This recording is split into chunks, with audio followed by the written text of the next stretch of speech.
আজকের ভিডিওতে আমরা আপনাদেরকে দেখাবো বিকাশ থেকে কিভাবে আপনি 10 থেকে 20,000 টাকা অবধি ঋণ গ্রহণ করতে পারবেন। তো বন্ধুরা, এই ভিডিওতে থাকবে আপনি যদি বিকাশ আপনাকে ঋণ না দেয় কি করলে আপনি ঋণ পাবেন সে বিষয়ে আমরা আপনাদেরকে দেখাবো, এবং কিভাবে আপনি বিকাশ থেকে ঋণটা গ্রহণ করবেন এবং কিভাবে আপনার যে পরিশোধ করতে হবে সে সব কিছুর বিস্তারিত এই ভিডিওতে থাকবে।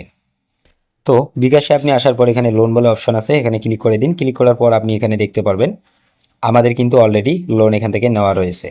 তো এখানে আপনি চাইলে যত খুশি নিতে পারবেন, তবে আপনার সর্বপ্রথম আপনার যে লেনদেনের উপর ভিত্তি করে আপনাকে একটা কিন্তু অর্থ প্রদান করা হবে। এখানে দেখুন আমরা কিন্তু 500 টাকা এখান থেকে নিয়েছি, তার বিনিময়ে যে আপনি চাইলে লোনটা পরিশোধ করুনে ক্লিক করে আপনি কিন্তু কিস্তিটা দিয়ে দিতে পারেন।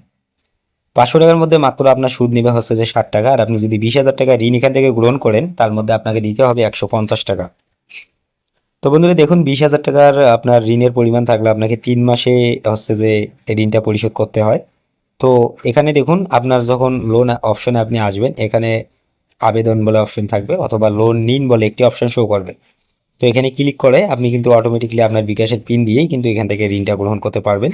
তারপর এখানে আপনি দেখতে পারবেন আপনার বিকাশে টাকা অ্যাড হয়ে যাবে এবং যে লোন বিবরণে যখন আপনি আসবেন, আসার পর এখানে দেখুন লোন পরিশোধ করুন বলে অপশন আছে, এখানে ক্লিক করে আপনি কিন্তু লোনটা পরিশোধ করতে পারবেন। পরিশোধে ক্লিক করে দিন, খুব সহজভাবে আপনি এখানে ক্লিক করে দিন। ক্লিক করার পর আপনার যে পরিশোধ করতে এগিয়ে যান, এখানে ক্লিক করে আপনার বিকাশের পিনটি দিয়ে দিলে কিন্তু আপনার এখানে হবে যে ঋণটা পরিশোধ হয়ে যাবে।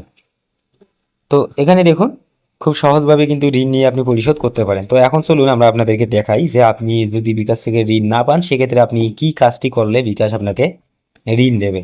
তো চলুন আমরা সে বিষয়ে এখন কথা আপনাদেরকে দেখাবো। বিকাশ থেকে যদি আপনার লোনটি অ্যাভেলেবেল না হয় সেক্ষেত্রে আপনি কিভাবে এই লোনের জন্য আবেদন করতে পারবেন এবং আপনিও অ্যাভেলেবেল হবেন। তার জন্য আপনি এখানে দেখুন লোন অ্যাপ্লিকেশন বলে একটি অপশন, তো এখানে একটি ক্লিক করে দিলেই আপনাদের মাঝে হয়তোবা বেশিরভাগ মানুষ যারা যে ঋণ পাচ্ছেন না তাদের কাছে এই পেজটি শো করে। ওকে, তো এখানে বলা হচ্ছে যে লোন নিতে আগ্রহী হওয়ার জন্য আপনাকে ধন্যবাদ এবং বিকাশ অ্যাকাউন্টে ব্যালেন্স রাখুন, পেমেন্ট অ্যাড মানি সেবা বেশি ব্যবহার করুন।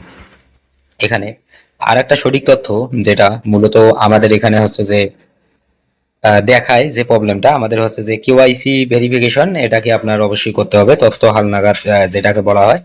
এখানে দেখুন হোমে ফিরে যান।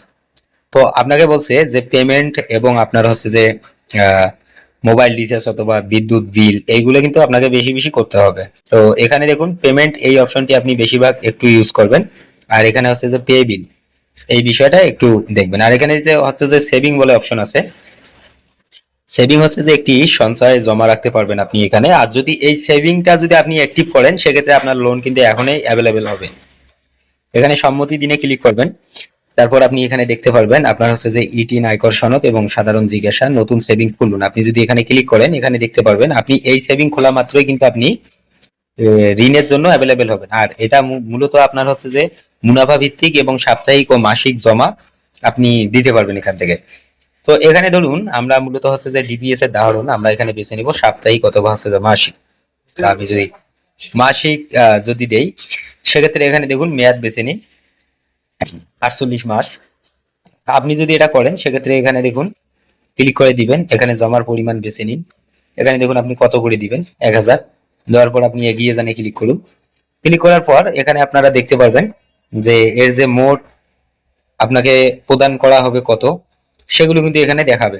তো এখানে দেখুন 48 মাসের জন্য আমরা যদি করি 1000 টাকা করে যে প্রতি মাসে, সেক্ষেত্রে 57,000 টাকা আমরা পাবো। এটাতে করলে আমরা 57,682 টাকা পাবো। নিচের দিকে আসলে এটাই কিন্তু এখানে শো করতেছে। সো ভিউয়ার্স, এভাবে কিন্তু আপনি যে এখানে এটা অ্যাক্টিভ করলে আপনি কিন্তু এখান থেকে ঋণের জন্য অ্যাভেলেবেল হবেন। এখন আর একটা বিষয় যেটা আমরা বলেছি যে এই কাজটা করলে আপনি একটা চান্স থাকবে যে লোন নেওয়ার মতো। তো আপনি এখানে হোমে ক্লিক করবেন, এখানে দেখতে পারবেন যে নমিনি তথ্য হালনাগাদ অথবা তথ্য হালনাগাদ বলে একটি অপশন। এই অপশনটি আপনি ব্যবহার করতে পারেন অথবা আপনি নমিনির কোনো একটা তথ্য হালনাগাদ করে দিতে পারেন। আগে যদি আপনি তথ্য হালনাগাদ করে থাকেন সেক্ষেত্রে শুরু করুনে ক্লিক করে আপনার এনআইডি কার্ডের যাবতীয় তথ্য এখানে দিয়ে দিবেন, দিয়ে তারপরে কিন্তু এটাকে সাবমিট দেওয়া হয়। এবং এটা দেওয়ার পরও যদি আপনি এখান থেকে ঋণ না পান সেক্ষেত্রে আপনাকে এখানে নমিনির তথ্য হালনাগাদ বলে যে অপশন এটা আপনাকে বেছে নিতে হবে এবং এখানে ক্লিক করে নমিনির তথ্য হালনাগাদ করতে হবে। তো দেখুন নমিনির তথ্য হালনাগাদ করার জন্য আপনাকে সেম ভাবে নমিনির একটা এনআইডির ফটো এবং আপনার নমিনির একটা ছবি অথবা এখানে আপনার সেলফি তুলে নিবে, এটা হলেই কিন্তু হয়ে যাবে। তখন কিন্তু আপনি ঋণের জন্য অ্যাভেলেবেল হয়ে যাবেন। তো জাস্ট এতটুকু কাজ যদি আপনারা বিকাশ থেকে করতে পারেন এবং আপনি চাইলে সরাসরি গ্রাহক সেবায় কন্ট্যাক্ট করতে পারেন। এখানে দেখুন আপনার এখানে কিন্তু সরাসরি হচ্ছে যে আপনি কন্ট্যাক্ট করে ওনাদের সঙ্গে কথা বলতে পারেন। এই যে গ্রাহক সেবা, এখানে ক্লিক করুন, আপনি চাইলে লাইভ চ্যাটে ওনাদের সঙ্গে আপনার প্রবলেমের সলিউশন এখান থেকে নিতে পারেন।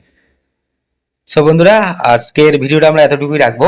যদি ভালো লাগে লাইক দিন, আর এই চ্যানেলে নতুন দর্শক হলে সাবস্ক্রাইব করে আমাদের